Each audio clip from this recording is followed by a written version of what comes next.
Ang pangatlong port na bistahin natin sa taong ito ay itong Port of Danao. Alamin natin dito kung para saan ang biyahe ng barko, ang kanilang pamasahe kung magkano, at pamasahe din ng mga sasakyan o cargo tulad ng 6 wheels, 4 wheels, SUV at motorsiklo. Alright mga Merchantors, bistahin naman natin ngayon yung port ng Danao. Ito, the Siglak Danao. Yung port na ito ay sa tapat lang ng tapat lang ng simbahan nila dito sa sentro talaga ng Danao City, Cebu. Doon sa unahan na ito, makikita mo ito doon. Yan ang port nila. At ito naman yung public plaza nila dito. Public plaza at saka ito yung simbahan nila sa Danao City Church. At basahin natin itong welcome to Port of Danao, kung saan ang biyahe at magkano pamasahe dito.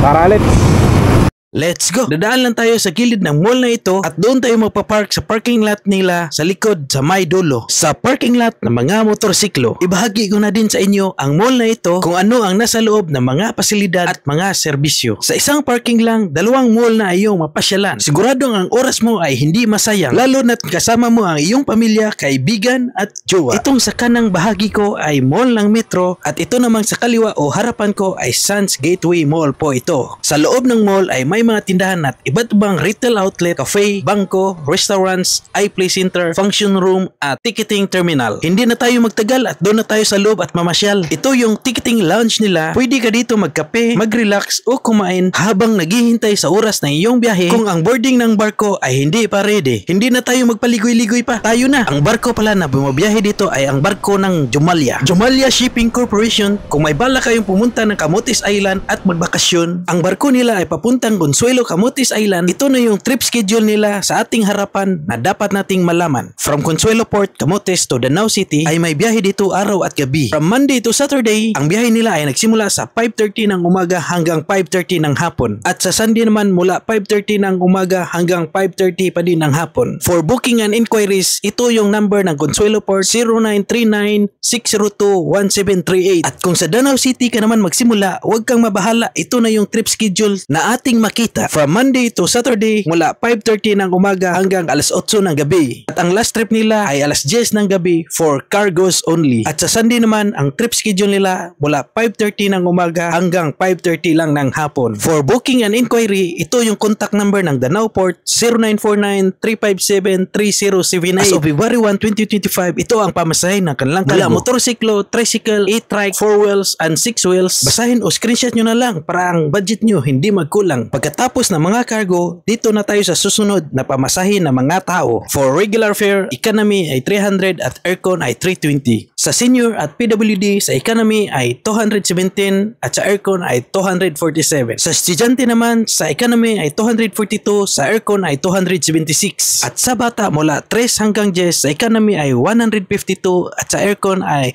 173. PNP and BFP in San Fran, sa economy ay 152, sa aircon ay 173. PNP and BFP outside, sa economy ay 242, sa aircon ay 276. Yung sa dulo, yung may arrow, ito yung ticketing outlet nila dito. At itong sa harapan ko, ito yung passenger waiting area nila na mga pasahero. At sa mga nanood ng aking mga video, pwede ba tayong makahingi ng pabor sa pag-follow sa aking TikTok account at sa pag-like and follow sa aking Facebook page at subscribe my YouTube channel para may gana pa rin tayo mag-vlog at mag-travel. Maraming salamat po!